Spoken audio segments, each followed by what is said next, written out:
We know that Jean-Paul Levesque, who we know as Triple H, the real life Paul Michael Levesque from New Hampshire, he is going to be getting a lot of TV time here in WCW in the November and December period of 1994. And it's written in the torch that Levesque and Wright have both been getting more TV exposure in recent months than anyone not in the Friends of Hulk club. And Wade would say Levesque has apparently not signed with WCW, but it is not a sure bet he won't be jumping to the WWF either. He's been given an offer of about a 50% raise from his current level and may have agreed in principle.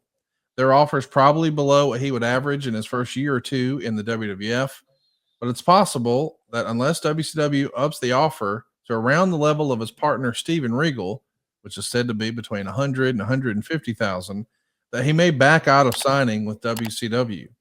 The plans are, and this is obvious from TV, for Levesque to team with Regal and eventually go after the tag titles. There was even talk of Sister Sherry eventually switching to managing Regal and Levesque and feuding with Heat.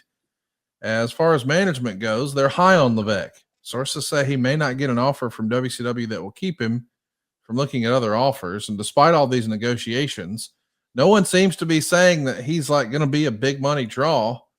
But in an era when it's hard to find competent, young, rising talent, a talent like Levesque takes on new meaning. They're also really high up and perhaps even higher on Alex Wright.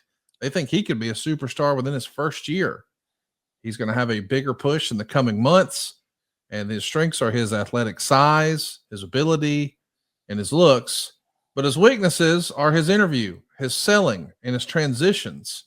So we see sort of the tale of two talent here broken down in the torch, where WCW seems to be thinking that Alex Wright has more superstar written on him than what would become Triple H. If you could go back to your 1994 way of thinking, could you convince yourself that you would see that Alex Wright had more potential in 1994 than Paul Levesque? It's so hard to say. I mean, it just, for me, as a non-wrestling person, meaning I had never wrestled before, and my evaluation of talent was probably different than, let's say, Ric Flair's. Ric Flair would have recognized technical abilities much differently than I would have. And I would have just looked at the package. No pun intended. Don't go there. I know you all want to. Everybody listening to this right now is dying to make a snarky joke.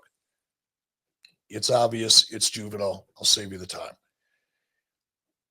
I would have looked at the visuals. I would have obviously paid attention to what he was capable of doing in the ring, but not to the same level as someone like Ric Flair or Arn Anderson, for example, or Terry Taylor as another example. They would have seen things in Alex that perhaps I didn't see. I would have just looked at the overall package, so to speak. Triple H, look, I wanted Triple H. When I think it was Terry Taylor that first brought Paul Levesque to everybody's attention. And I really wanted to keep Paul for a variety of reasons, but Paul came along at a really difficult time. And it's funny because we were talking about the ATM Eric, episode last week, right? And how we just stroke checks and all of that bullshit. The opposite was true. And when I first talked to Paul, I think I only paid him $75 when he first came in. And that was hard on Paul. He was not excited about that number. And I explained to him that the only way I could afford him, even at 75 or whatever the number was if he moved to Atlanta. And I would never forget. And Paul has brought this up in previous interviews. I said, Paul, you got to understand, you are what I refer to as a GUD, G-U-D, geographically undesirable, meaning at that point in time, because previously in WCW, they would fly people in all over the place, not keeping track of expenses, not paying attention to the tickets that they were mailing out to people. I've gone into that detail.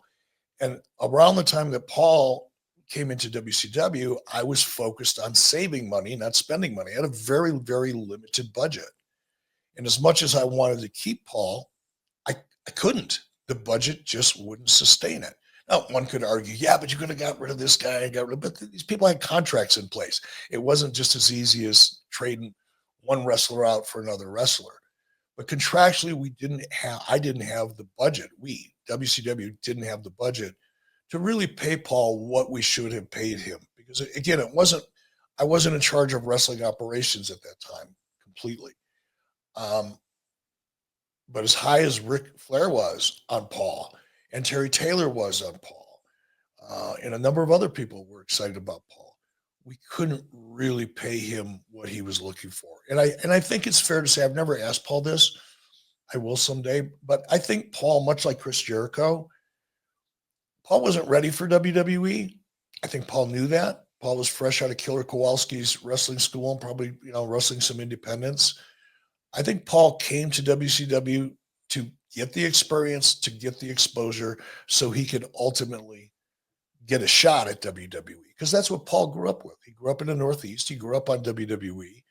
WCW was just a stepping stone for Paul. And because I couldn't really entice him financially, I think it was a foregone conclusion, regardless of how any of us felt about Paul and his potential.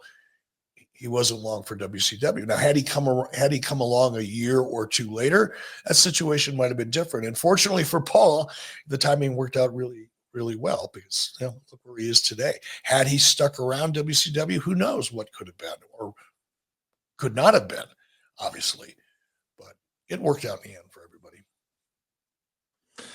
We got to take just a minute and talk about what happened at Starrcade 94. No, I'm not going to make you sit through us talking about Hulk Hogan and the Butcher. We are going to talk about the second match on the card that night, though. Alex Wright beat Triple H in 14 minutes and 3 seconds. Now, of course, he's not called Triple H yet. He's Jean-Paul Levesque. He's billed at 274 pounds. And he's Alex in a cruiserweight. Who decided to put him in a cruiserweight division?